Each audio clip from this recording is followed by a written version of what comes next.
তেখেত ৰাতিপুৱা 7:15 নতুন দিল্লীৰ পৰা যাত্ৰা আৰম্ভ কৰিব। 9:50 তেওঁ চাবুৱা এয়াৰফিল্ডত উপস্থিত হ'ব।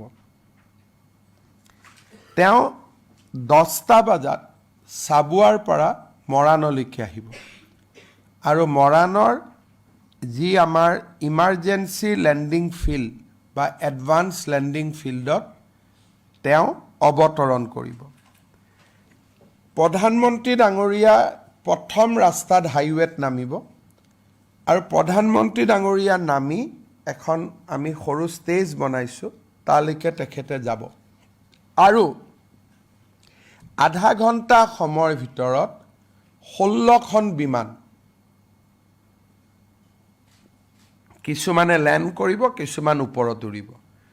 ৰাফেল, সুখই, এই গোটেই ইণ্ডিয়ান এয়াৰফ'ৰ্চৰ যিমানখিনি বিমান আমি গুৱাহাটীত দেখিছিলোঁ, গুৱাহাটীৰ এয়াৰ শ্ব'ত, সেই গোটেইবিলাক বিমানে হয় আকাশৰ পৰা এটা এয়াৰ শ্ব' কৰিব আৰু তাৰ ভিতৰত কেইবাখনো ফাইটাৰ জেট ৰাস্তাত নামিব। এসময়ত আপোনালোকে জানে যে গুৱাহাটী ডিব্ৰুগড় ৰাস্তাত গাড়ী যাব নোৱাৰিছিল, গাঁত অমুক বহুত টিভিত নিউজ হৈছিলে। যোৱা 2টা বছৰ কিজানি টিভিত তাকে আমি দেখুৱাই আছিলোঁ, তিয়কৰ ৰাস্তা, অমুকৰ ৰাস্তা। ফাইনেলি সেই ৰাস্তাত এতিয়া যুদ্ধ জাহাজ নামিব।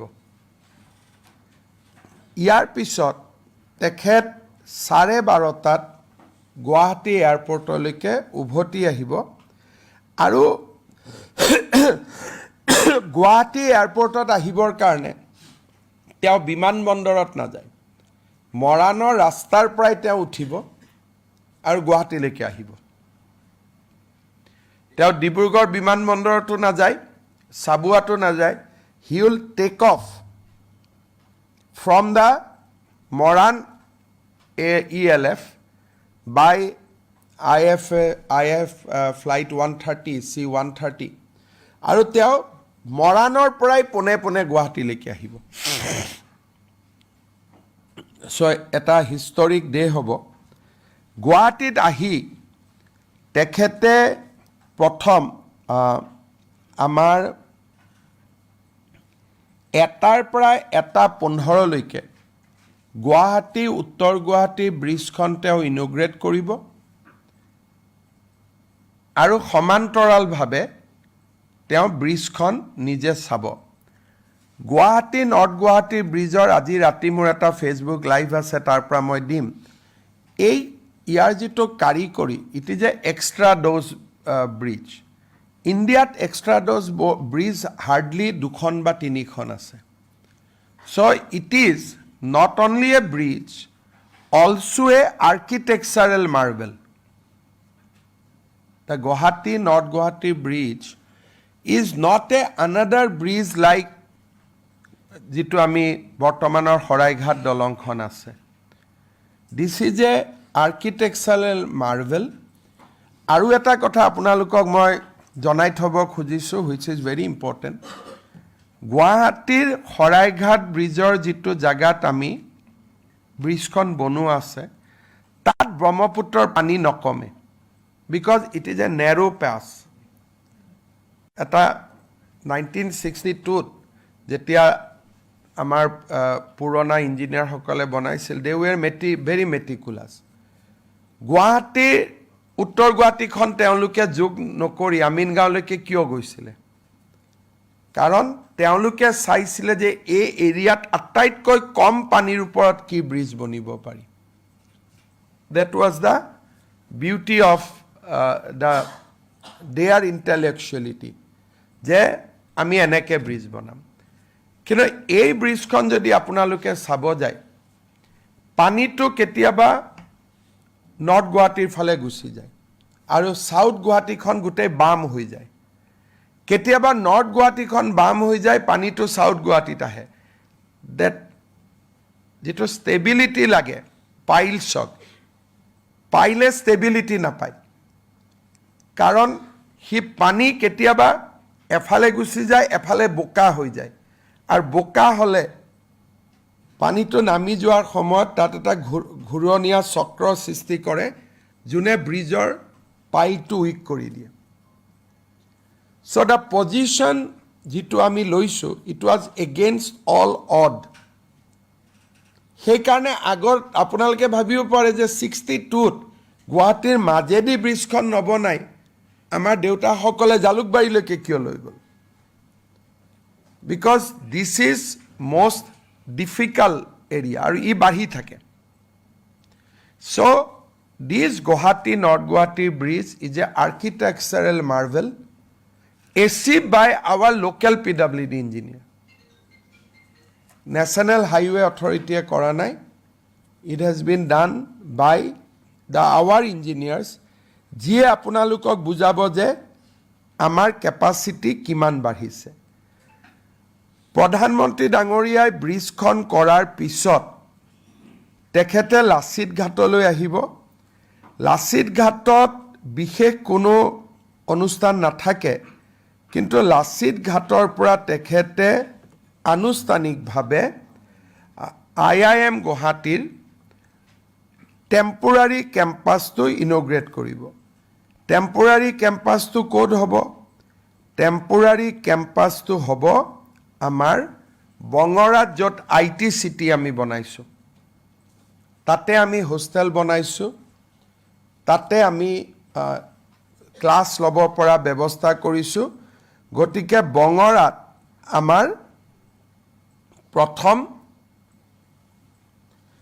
কেম্পাছ আৰম্ভ হ'ব IIT গুৱাহাটীও টেম্পোৰাৰী কেম্পাছৰ পৰা আৰম্ভ হৈছিল IIM গুৱাহাটীও টেম্পোৰাৰী কেম্পাছৰ পৰা আৰম্ভ হৈছে কিন্তু বঙৰাৰ পৰা 10 কিলোমিটাৰ আগত পলাকবাৰী সমষ্টিত তাৰ পাৰ্মানেন্ট মাটি ইতিমধ্যে দিয়া হৈছে আৰু তাৰ কনষ্ট্ৰাকচনৰ লগে লগে আৰম্ভ হ'ব গুৱাহাটীত 14 তাৰিখে আৰু এখন ৰাষ্ট্ৰীয় পৰ্যায়ৰ শিক্ষানুষ্ঠানে আত্মপ্ৰকাশ কৰিব সেকেন্ড থাৰ্ড আপোনালোকৰ মনত আছে যে এডভান্টেজ অসমৰ সময়ত কেন্দ্ৰীয় মন্ত্ৰী জ্যোতিৰাদিত্য সিন্ধিয়াই কৈছিল যে আমি এটা হাইপাৰ স্কেল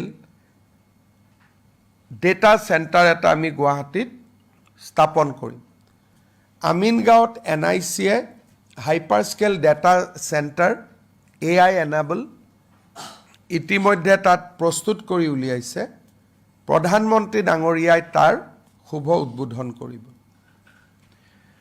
প্ৰধানমন্ত্ৰী ডাঙৰীয়াৰ আন এটা ইনিচিয়েটিভত গুৱাহাটীৰ কাৰণে আমাক আৰু 100খন EV বাছ দিছে আই থিংক বাই নেক্সট ইয়াৰ প্ৰয়োজন হলে আমি আৰু পেট্ৰল ডিজেল বাছ উদ্ৰ কৰিব পাৰো গুৱাহাটীত now we have the capacity 400 EV bus and 100 CNG bus গতিকে এই 100খন বাছৰো প্ৰধানমন্ত্ৰী ডাঙৰীয়াই ডেডিকেট কৰিব লাচিত ঘাটৰ পৰা তেখেত খানাপাৰালৈ আহিব 2টা বজাত তেওঁ আহি খানাপাৰা পাবহি 2 বজাৰ পৰা 3 বজালৈ আমাৰ খানাপাৰাত ভাৰতীয় জনতা পাৰ্টিৰ বুথ সন্মিলনী য'ত নেকি আমাৰ 30,000 পুলিং বুথৰ পৰা 2জন কৰি কৰবাত গুৱাহাটীৰ ওচৰ পাজৰে 3জন কৰি আমাৰ প্ৰতিনিধি আহিব আৰু প্ৰায় 1 লাখ বুথ লেভেলৰ কাৰ্যকৰ্তা যিসকল আমাৰ স্ট্ৰেংথ বহুতে এটো জানিবৰ খুব প্ৰয়োজন আছে যে why BJP is so strong always যেতিয়াই কো আমি লগে লগে 10,000 মানুহ আনিব পাৰো আমি দেখুৱাব পাৰো তাৰ কাৰণ হৈছে অসমৰ প্ৰত্যেকটো বুথতে 21 জনকৈ আমাৰ কাৰ্যকৰ্তা আছে যাক ফোনেদি ভেৰিফাই কৰিব পাৰি তাৰ আধাৰ কাৰ্ড ফোন কনস্ট্যান্টলি আমি ভেৰিফিকেশন কৰি থাকো তাৰ মানে BJP Assam Pradesh has 7 lakhs dedicated members যিটো আন কোনো পাৰ্টিত নাই তেওঁলোকে প্ৰত্যেক লাষ্ট সানডে মন কি বাত শুনে প্ৰত্যেক মাহত তেওঁলোকে মিটিং কৰে আৰু we have 21 active members যাৰ মোবাইল নম্বৰ আমাৰ লগত আছে যাক টেলিফোনত আমি কথা পাতিব পাৰো so this is a organization with 7 lakhs booth level workers লগত যুৱ মৰ্চা মহিলা মৰ্চা minority Morcha T Morcha that is a different তেওঁলোকৰো আকৌ 21 জন আছে কিন্তু 21 জনক মাতিলে 7 লাখ হ'ব ইয়াতে so আমি 3-4 দুজন গুৱাহাটীৰ ওচৰত যাৰ বাস্তাস কম লাগে তাক 3 জন আনিব কৈছো মাৰ্ঘেৰিটাৰ পৰা 2 জন আনিব কৈছো so প্ৰধানমন্ত্ৰী ডাঙৰীয়াই বুথ সন্মিলনখন শুভ উদ্বোধন কৰিব যিকোনো খবৰৰ বাবে যোগাযোগ কৰক আমাৰ এই নম্বৰত 9181 307 221